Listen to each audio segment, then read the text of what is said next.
André, allons faire un petit tour au standard de Sud Radio où Patrick, qui est président du syndicat des dentistes, nous a rejoint. Oui, bonjour Patrick. Oui, bonjour. Bonjour, est-ce que vous avez eu le temps de regarder un peu le programme santé d'Emmanuel Macron? Oui, on est très intéressé par le programme santé d'Emmanuel Macron, puisqu'il parle beaucoup de prothèses dentaires, de remboursement, de 100% de prise en charge. Donc on a jeté un œil et on doit être assez surpris, puisque M. Macron est quand même dans la continuité de la boutique de Marisol Touraine, puisqu'il s'est entouré de personnes comme Benjamin Griveaux, qui était conseiller santé de Marisol Touraine, ou Olivier Véran, qui était aussi dans l'équipe. Et on s'aperçoit qu'en fait, M. Macron est quand même un sacré démagogue, puisque pour les prothèses dentaires, je vous donne un exemple, il a annoncé que les prothèses dentaires en Europe étaient 9 fois moins chères qu'en France.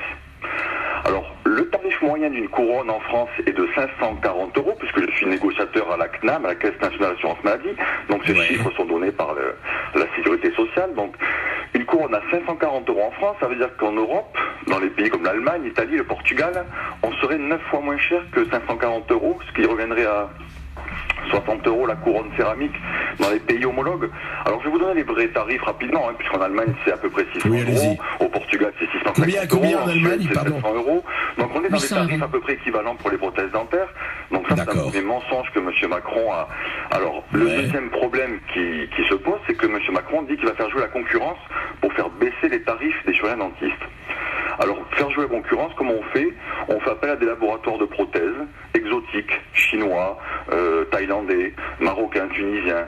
Donc les prothésistes français qui sont digiles doivent être ravis d'apprendre que M. Macron va faire appel à des laboratoires et va imposer aux chirurgiens dentistes français de travailler avec des laboratoires low cost et avoir une dentisterie low cost, bas de gamme. Intéressant, et ça. Intéressant. Français au chômage du jour au lendemain, puisque le programme de M. Macron ne tient pas compte des spécificités françaises, que sont les charges d'un cabinet dentaire, que sont les charges d'un cabinet d'un laboratoire de prothèses, qui ne sont pas les mêmes qu'effectivement que dans les pays que je vous ai cités.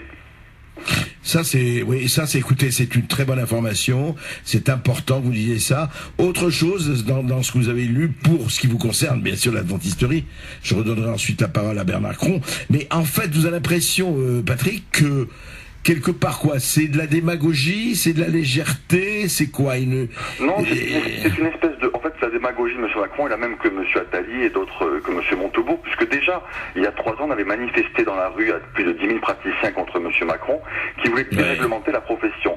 Et il avait dit à cette époque-là, les dentistes, en fait, ont une espèce de précaré, ce sont des nantis, comme si le matin, on se levait à 9h30, on commence à travailler à midi, et que l'argent tombait tout seul dans les cabinets. Non, nous, on travaille, on a des patients, 20 patients par jour, on passe du temps, on a des charges d'investisseurs, puisqu'on a un cabinet, c'est une petite entreprise, on a beaucoup de frais, donc on travaille pour gagner notre vie, fort heureusement, comme beaucoup de Français. Mais M. Macron pensait qu'en faisant en faisant venir par exemple des dentistes roumains ou espagnols et diplômés, puisque vous savez qu'actuellement les étudiants français qui passent le concours en France sont concurrencés par des écoles privées installées en Roumanie, en Espagne, qui forment des centaines de diplômés, mais des diplômés qui viennent de France.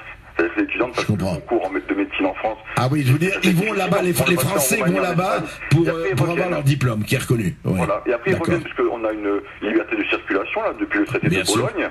Et donc on a des diplômés roumains, espagnols, mais qui sont français, puisqu'ils viennent de Paris ou d'autres villes, de Toulon et d'autres villes. Et donc ces praticiens-là vont inonder bien évidemment le secteur dentaire, puisque des cabinets vont pulluler, même des cabinets sous forme d'entreprise, puisqu'on parle de concurrence sauvage, qui concurrence les cabinets libéraux avec des tarifs certes attractifs, mais qui ne remplissent en aucune façon leur mission de santé publique. Ils ne font pas les caries, ils ne soignent pas les enfants, ils ne font que des soins rémunérateurs, les prothèses, les implants. Et donc cette dentisterie en fait sectorielle, qui est juste une dentisterie qui va rapporter de l'argent à des investisseurs, des grands financiers, que M. Macron avait justement permis d'investir dans des cabinets dentaires, puisqu'il avait ouvert, il avait dit des professionnels de santé. D'accord. Je vous interromps un moment parce que nous allons revenir là-dessus dans une autre émission. Je voudrais laisser la conclusion à Bernard Cron. Bernard, quand même, c'est vrai, quand vous parlez de Blanche-Neige, ça va plus que Blanche-Neige. Il y a je pense que c'est la fée Carabosse, c'est même une sorcière. Parce que Patrick a parfaitement raison. Un cabinet dentaire, le coût horaire moyen de gestion est de 80 € à l'heure. Or, un détartrage, c'est 28 €. Une carie, c'est 44 €. Et quant aux prothèses fabriquées à l'étranger, elles sont de mauvaise qualité, elles cassent. Et il va falloir recommencer le travail.